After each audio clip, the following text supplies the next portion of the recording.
All right, here for number 4. It says we got a cylindrical barrel, radius to diameter 2 feet. That's going to stay steady even as the height changes. To give you some more information, which you can read. It says find the rate of change of the volume. So I have a volume equation here is volume equals pi r squared h. Now I can only replace something here if it's always going to be that, and the radius of this figure is always going to be 1. So I can make the r a 1, which will make this just pi h.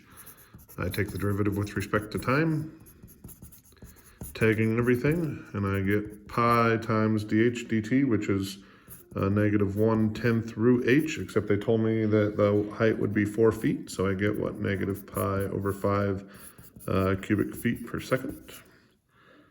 Okay, B says when the height of the water is 3 feet, is the rate of change of the height with respect to time increasing or decreasing. So when they say rate of change increasing or decreasing, that means I need the second derivative.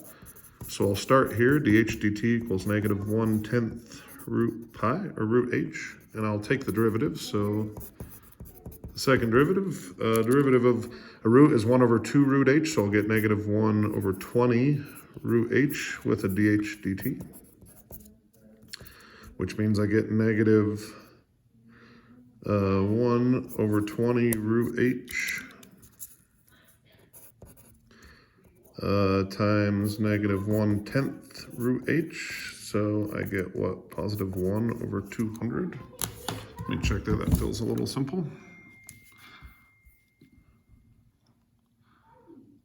That's right, and since that's bigger than 0, that means that the rate of change of the height of the water is increasing at that time.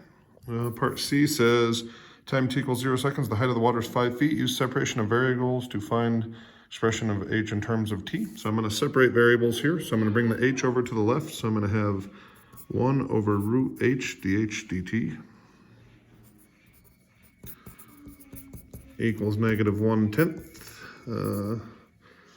dt, or sorry, just dh over here on the left. So I integrate.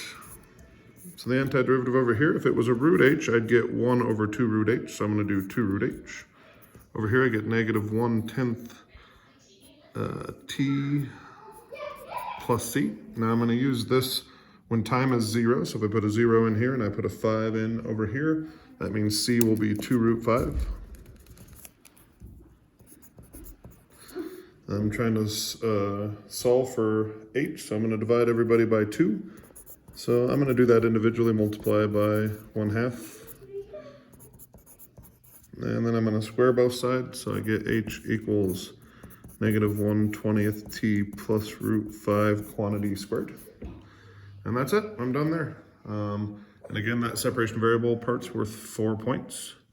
So always important, you separate variables, you get a point, take an antiderivative, you get a point, have a plus c, use the initial condition, finish. So lots of points always available on those. Thanks, guys.